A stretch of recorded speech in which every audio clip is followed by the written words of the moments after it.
Jérôme, du lundi au vendredi, 18h-19h sur Radio Topside.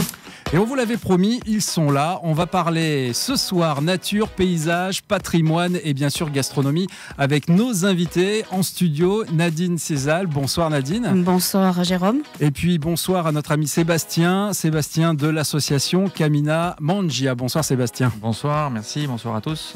Tout d'abord, merci d'être présent sur Radio Topside et de partager avec nous votre passion et votre manifestation ce soir. C'est donc pour cette nouvelle saison, la deuxième édition de Camina Mangia, puisque l'année dernière, une première édition avait eu lieu avec beaucoup de succès, le 25 mai entre deux villages, Gorbio, Sainte-Agnès, avec beaucoup de succès.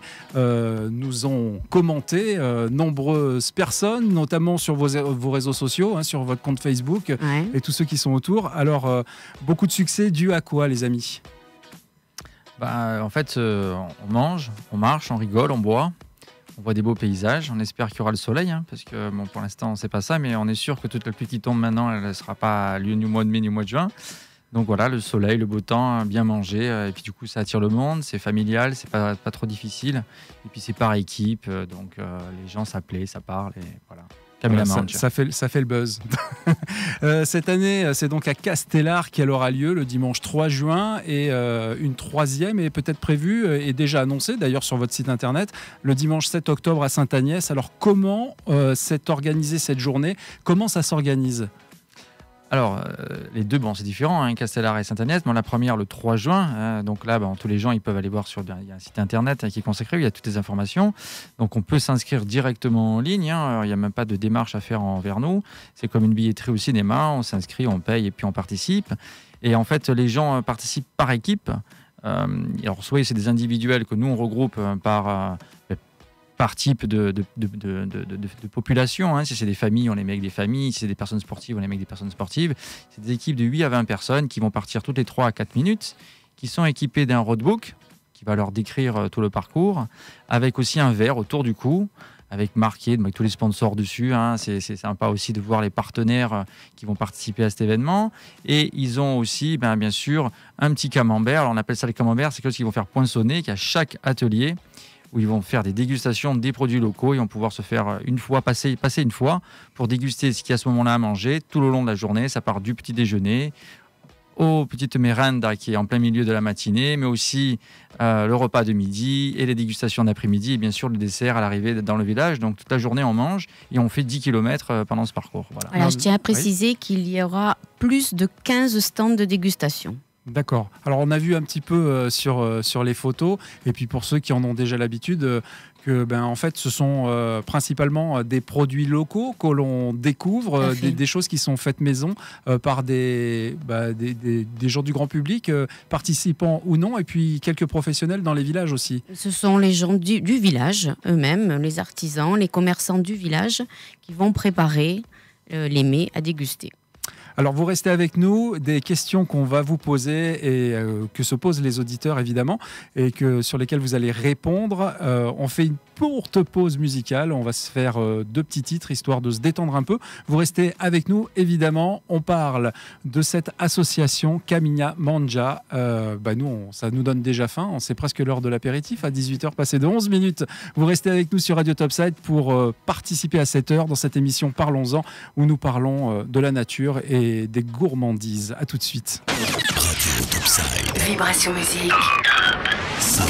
Jérôme, du lundi au vendredi, 18h-19h sur Radio Topside.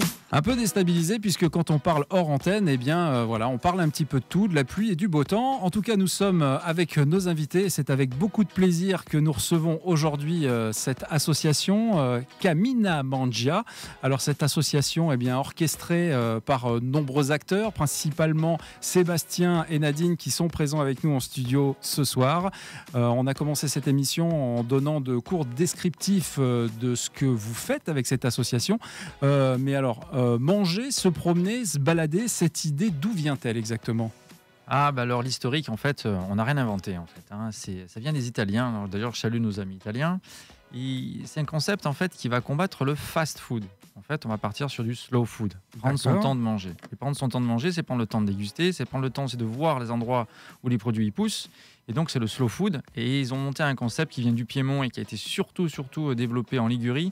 C'est la mangia lunga. Et la mangia lunga, on mange longtemps, on prend son temps.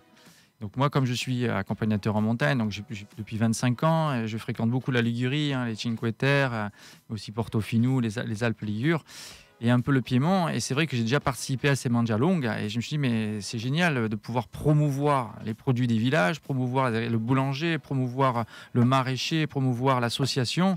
Et c'est comme ça qu'est m'est venue l'idée de faire la Camina Mangia. Et du coup, même le nom, il tient un petit peu dans l'historique, puisque Camina, on est parti plus sur la partie provençale, et Mangia, la partie italienne. Donc Camina Mangia, et le pays mentonné, je crois qu'il est parfait pour ça, parce qu'on est un peu à cheval quand même sur la Ligurie. Donc vraiment, voilà l'historique. On n'a rien inventé, on a juste pris l'idée et on a essayé de l'adapter et de faire un petit peu différent quand même, parce que en fait on va aussi dédommager financièrement les producteurs, ce qui n'est pas toujours le cas en Italie, hein. C'est vraiment les associations qui à main levée décident de faire un peu de pâte ou de la pizza, mais ici on a décidé de dédommager les professionnels, les commerçants, l'association, pour se faire connaître, faire goûter leurs produits aux gens qui vont venir et qui peut-être auront envie de les revoir sur les marchés et de racheter leurs produits. Voilà. Alors, c'est ouvert à tous ou uniquement aux marcheurs? C'est ouvert à tous, tout public. D'accord, tout public. À partir de 6 ans. Jusqu'à ce qu'on puisse marcher correctement. Aucun problème. En famille, on peut marcher. On a beaucoup de comités d'entreprise aussi, ça peut intéresser. Voilà, alors c'est vrai que l'association, cette organisation, en fait, on peut prendre rendez-vous, organiser des événements, comme tu le disais, pour alors d'autres associations, des clubs privés, publics, des sociétés qui ont envie de faire découvrir la nature et cette thématique du mélange randonnée, dégustation montagnarde. Alors, notre travail tout au long de l'année, c'est pas d'organiser que la Camina Mangia, hein. Notre travail tout au long de l'année, c'est effectivement de proposer soit des activités à la journée, hein, qui sont des randonnées, des thématiques sur les fleurs, sur les animaux, sur les villages, sur le patrimoine, mais aussi des week-ends, hein. On a beaucoup de gens qui viennent en week-end, hein. C'est plus facile de dormir dans un hôtel, dans un refuge. Bien sûr. Mais aussi, on s'appuie sur l'agence Orgaia, hein, qui est une agence de voyage à pied. C'est-à-dire qu'en fait, voilà, on va vraiment proposer de visiter des lieux comme la Vallée des Merveilles, hein, qu'on connaît bien ici, mais même le pays mentonné. On fait venir des gens de Lyon, de Paris, qui viennent visiter les montagnes. Et on propose aussi, bien sûr, à l'étranger. On va même jusqu'en Islande, au Népal. Voilà, mais surtout l'Italie, hein, avec tous les superbes spots qu'on a juste à côté. Hein, très loin, oui. Donc on va dire que Camina Mangia, c'est une courte activité de finalement ce que vous pouvez proposer avec l'agence de voyage Orgaia. Oui, c'est ça, exactement. En fait, la Camina Mangia, j'allais dire, c'est presque un petit résumé en une journée. En fait, c'est vrai, on fait un voyage en une journée, hein, puisqu'on part faire sur un parcours de 10 km, où on va s'arrêter tous les kilomètres, en fait, puisqu'il y a même tous les 800 mètres, puisqu'il y a 15, même un peu plus que 15 dégustations. On ne peut pas tout dévoiler, parce qu'on garde aussi quelques surprises pour les participants. Mais en fait, c'est un résumé, puisqu'on va visiter même les églises, les vieilles ruines, hein, par exemple de Castellar. Hein. Le nom de Castellar, hein, lui-même, déjà, il a un peu un nom qui évoque le voyage. C'est un château, hein, Castellar, donc en lui-même, il y a déjà du patrimoine dans le nom, donc on va visiter les chemins pour bien observer tout ce patrimoine et déguster, quoi. Voilà. L'agence de voyage qui d'ailleurs a les bureaux à Castellar, route du Mont-Gros, une agence qui est dirigée par toi, Sébastien, accompagnateur en montagne, diplômé d'État, et Nadine qui est commerciale et qui est coordinatrice de l'association. L'association, je suppose que vous n'êtes pas que deux dedans. Non. Il y a d'autres acteurs qui vous soutiennent et qui, quand vous n'êtes pas là pour continuer l'organisation, ils sont là, ils sont présents. Ils sont là, parce qu'on sait que le travail est quand même conséquent pour faire tourner une association, plus évidemment l'activité professionnelle. Vous restez avec nous, on parle encore de cette belle découverte, Camina Mangia sur Radio Topside. On revient d'ici quelques minutes. Jérôme, du lundi au vendredi, 18h-19h sur Radio Topside. Avec nos amis Nadine et Sébastien qui nous font le plaisir d'être avec nous pour parler de leur association Camina Mangia. Alors un peu difficile à dire, mais mélange... Non, c'est du mentonné. C'est du mentonné. Je dirais avec l'accent Camina Mangia. Tu le dis très très bien en tout cas. Alors des parcours parsemés évidemment de stands de dégustation locales, hein, on en a parlé tout à l'heure, proposés par des artisans et commerçants du village. Qu'est-ce qu'on mange en fait? Quel plat on peut déguster au cours de ces belles journées? Alors, pour le Castellar, en fait, je vais essayer de rien oublier pour pas vexer personne, mais on va commencer par la brioche faite main par le restaurant de la Tour de Castellar avec la confiture de fraises faite vraiment à la main, quoi. C'est pas quelque chose qui va être chez au supermarché. Fait maison. Fait maison, voilà, comme on dit, fait maison. Et ensuite, donc, ça va être dans la rue centrale de Castellar où le petit déjeuner va se faire par étapes. Ils vont avancer. Et ensuite, ils vont bien sûr boire le café, le chocolat, le thé, le jus de fruits selon leur goût, fait par l'autre restaurant du village, Pépé et Salles. Et ensuite, ils vont déguster le miel fait par la miellerie, par Madame Morieux de Castellar. Et puis aussi la confiture d'agrumes faite aussi par, je ne sais plus, Anne-Marie, je crois, de nom, je me trompe. Voilà, je suis sûr que j'allais dire une bêtise, mais enfin, en tout cas, on va manger la confiture d'agrumes faite par la Dame de Castellar. Et ils vont avoir le pain du boulanger pour tartiner cette confiture. Ils vont avoir la brochette de fruits faite aussi par une association de Castellar. Ils vont pouvoir déguster même dès le matin de l'huile d'olive. J'espère que j'ai rien oublié pour l'instant pour le petit déjeuner. Et ensuite, ils vont partir sur le parcours où là, il y aura des petites surprises pour les enfants quand il y a les montées. Je peux pas trop dire, mais c'est des choses qui se mangent, qui se dépilent dans des papiers. Il faut participer pour pouvoir découvrir les surprises pour les gourmands. Pour les enfants. Voilà. Ouais. Et ensuite, sur le parcours, ils vont avoir les tourtons salés et sucrés de Nathalie. Alors, elle n'est pas de Castellar, mais elle est sur le marché à Menton, mais elle est très implantée aussi sur Castellar. Et donc après les tourtons et salés, ils vont continuer. Ils vont avoir par association des secouristes qui vont leur faire les fruits secs et qui vont manger un petit peu avant la montée. Parce que qui dit aussi marcher, il va falloir aussi un petit peu monter. Les dénivelés sont importants Alors, c'est pas très important. Il y a 580 mètres sur Castellar où étalonné sur toute la journée. Alors, Saint-Agnès, deux mots, ce sera un petit peu plus facile. Mais voilà, parce que le parcours Saint-Agnès sera un petit peu plus facile. Mais sur Castellar, en fait, il y a une seule grande montée. Et donc une fois que c'est fini, après, ce sera beaucoup de descentes et de plats et de panorama sur la mer. Et donc une fois qu'on a fini la montée, là, ils vont avoir la citronnade et l'orangeade qui sera montée par les mules, par les ânes de Castellar. Donc c'est-à-dire que les ânes aussi vont participer, apporter peut-être 100 litres d'eau, d'orangeade et de citronnade jusqu'au plan du Lion. Et avant, j'ai oublié aussi le coutelier de Castellar qui va faire une démonstration. Et ensuite, on continue, on va se diriger vers l'assiette du boulanger où là, il y aura la fougasse, les grissins, la pichade, la tarte au lardon. C'est mortel en fait. Moi, je suis en train de vous écouter et je pense que les auditeurs sont mais c'est pareil. À 18h, passé 36 minutes, on est tous en appétit et je pense qu'ils vont être nombreux à s'inscrire dès que vous allez proposer une prochaine rando. Et c'est pas fini parce qu'après, ensuite, il y a une petite montée. Et là, on arrive sur un plateau où ils vont avoir un petit peu le repas de midi, on va dire, avec des févettes du maraîcher. Ils vont avoir aussi le fromage de la bergère, le saucisson de la bergère. Et ils vont avoir aussi une assiette surprise faite par l'agence Orgaia. Alors, ce sera peut-être de la charcuterie avec de la salade et peut-être des brochettes, un petit barbecue. C'est un peu, pour l'instant, c'est un peu la surprise. Et puis, quand on a fini ça, c'était la première partie du repas de midi. Après, on va à la ferme Saint-Bernard. Est-ce qu'on boit entre les repas? Bien sûr. Voilà. Ça, c'est très important. Oui. Parce que il faut quand même s'hydrater. Tout à fait. Quand on marche. Effectivement, il y aura plein de stands avec de l'eau. Effectivement, pour le repas de midi, il y aura peut-être de l'eau un peu colorée au rosé, de l'eau colorée un peu au rouge. Mais à consommer avec modération. D'ailleurs, petite parenthèse, c'est que pour chaque équipe, il y a un capitaine d'équipe qui porte un bracelet et lui, il est autorisé à ne boire qu'un verre. Donc ça, on pense aux gens qui vont prendre la voiture après pour revenir. Il y a un capitaine toutes les 4 à 5 personnes. Donc s'il y a une équipe de 20 personnes, mais il y aura 3 ou 4 capitaines par équipe. Et puis donc après, il y a le condillon à la ferme Saint-Bernard, spécialité mentonnaise, avec aussi la petite tourte de courge et puis aussi le petit barbadjan et peut-être un petit peu de salade et aussi là aussi un peu d'eau rosée, d'eau rouge. Et puis après, on va descendre sur le village de Castellar. Ça s'arrête jamais, c'est exceptionnel. Et là, en descendant sur le village de Castellar, il y aura les desserts. On va attaquer par les fruits. La douceur. On va attaquer par les fruits, par peut-être de la pastèque parce qu'au mois de juin, on va commencer à avoir un peu des pastèques. Elles viendront peut-être de l'autre côté de la frontière et pas de Castellar. Et puis après, on va au village. Et au village, là, en fait, il va y avoir à manger la tarte au citron et beaucoup de crêpes faites par l'association des parents d'élèves, mais surtout peut-être... Les enfants de l'école participent aussi et vont nous faire les crêpes. D'accord. Et voilà, et bien sûr, il y aura encore un peu à boire et peut-être quelque chose encore salé à déguster qui reviendra. Tout ça en petite quantité, parce que on n'arrivera pas à tout manger. On est bien d'accord, c'est une découverte de visuel, culturel, de la dégustation. Tout à fait. Ça dure toute la journée, ça commence le matin.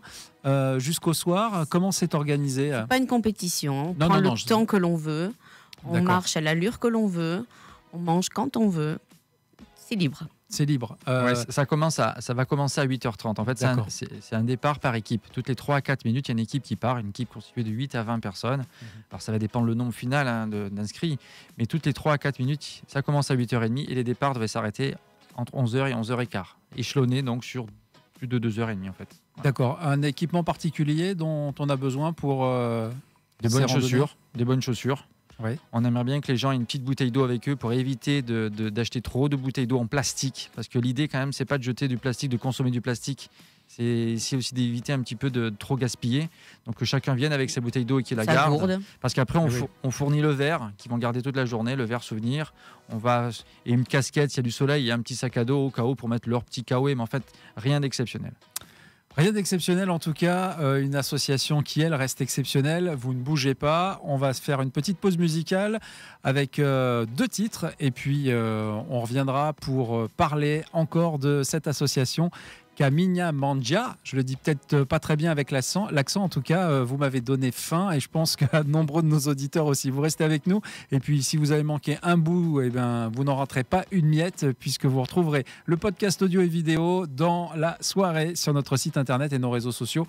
On parle balade, on parle nourriture et nature sur Radio Topside ce soir. Radio Topside. L'esprit radio de toutes les générations. Jérôme, du lundi au vendredi, 18h-19h sur Radio Topside. Et avant de retrouver notre ami Patrice, d'ici maintenant moins de 10 minutes pour son émission, vous le savez, tous les mercredis, Patrice dépoussière ses vinyles, l'émission Collectors où Patrice sort de ses placards des vieux vinyles, hein, mon petit Patrice. Je m'aère un peu, ouais. J'enlève la naphtaline et je sors. Bon, en tout cas, beaucoup de succès avec toujours de belles découvertes musicales. Ouais. Vous nous avez préparé quelque chose de bien ? Un petit Temptation et un des premiers maxi de Sister Sledge. Eh bien, ça sera à découvrir à partir de 19h. On reste en direct sur ces 10 dernières minutes d'émission avec nos amis de l'agence de voyage Orgaia, notre ami Sébastien et Nadine qui nous font le plaisir d'être là pour parler de leur association, l'association Caminha Mangia. Alors l'association, dernière question de cette association avant de parler évidemment des prix, des inscriptions, des adresses qu'il ne faudra pas rater pour s'inscrire sur vos prochains événements. Pourquoi les villages ont-ils été choisis pour vos activités de promenade, balade et dégustation ? Parce que ce sont des choses qui auraient peut-être pu être faites aussi au bord de mer, non ? En fait, ce qui est important, c'est de marcher, d'avoir sur des sentiers. Donc, sur Menton, ça serait réalisable avec la vieille ville, de faire quelque chose, pourquoi pas un projet futur, ça serait vraiment exceptionnel. Mais dans un premier temps, on a eu la porte ouverte de ce village de Castellar et de Sainte-Agnès. Donc, c'est pour ça qu'on s'appuie aussi sur ces mains ouvertes. Et donc, du coup, on l'a eu à Gorbio aussi. Voilà, Gorbio aussi, c'est exceptionnel. C'est bon, les sentiers sont un petit peu tombés avec les éboulements, mais ce qui perturbe un petit peu l'accessibilité. Mais justement, voilà. Donc, le village de Castellar ou de Sainte-Agnès, c'est aussi ces chemins panoramiques. Ça, c'est exceptionnel de faire des parcours et d'avoir ces chemins panoramiques sur la mer, et sur les villages, et puis faire vivre les commerçants. Je crois que c'est ça la première idée. Voilà, c'est ça, c'est de partager le plaisir, faire vivre les villes, les villages et les commerçants qui sont sur le littoral et proches évidemment de la ville de Menton. D'autres villages qui sont autour aussi, qui devraient peut-être se réveiller et peut-être vous donner la possibilité de proposer ça aussi. Peut-être pour la ville de Roquebrune, ça pourrait être sympathique. Ou peut-être le village de Castillon, lui aussi.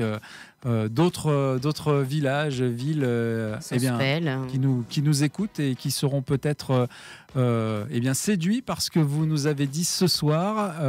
Partager peut-être des balades avant, peut-être pour se rendre compte de ce qu'est réellement cet événement. En tout cas, en voyant les photos et en partageant avec vous tout ce bonheur et cette envie que vous avez de transmettre ces bonnes ondes, de se promener, de profiter de la nature et puis évidemment de découvrir ces villes et villages si vous ne les connaissez pas, parce que souvent on reste en bas sur le littoral, on les voit d'en haut. Mais on ne les connaît jamais vraiment. C'est exact. Des départs qui sont prévus toutes les 5 minutes avec une équipe sur place où vous dégusterez tout au long du parcours plein de bonnes choses. On peut s'inscrire évidemment sur votre site internet, le www.caminhamanja.com. Évidemment, on en reparlera et vous retrouverez toutes ces informations sur notre site internet, nos réseaux sociaux. On peut parler peut-être des tarifs d'inscription parce qu'ils sont relativement modérés. En plus, je crois que vous proposez des tarifs de groupe. Alors déjà en individuel, le tarif est à 40 € pour la journée. En groupe, il est à 35 €. Pour les adolescents. Pour les adolescents, c'est 20 €. Voilà. Et donc tout de suite, pour les familles aussi, il y a un tarif. On fera un tarif famille aussi. Il y a un tarif famille, 35 € pour les adultes, 20 € pour les enfants. Bon, 40 €, ça paraît une somme, mais quand on voit qu'il y a 16 ou 17 plats de dégustation et toute l'organisation qui va derrière, je peux vous dire que vous allez boire, manger. Finalement, on n'a jamais eu personne qui nous a dit de s'être fait voler, quoi. Voilà. Et puis surtout, la possibilité sur les stands des artisans de pouvoir acheter les produits et sans les porter, puisque vous achetez et puis quelqu'un se charge de les récupérer et ils seront sur la place à l'arrivée.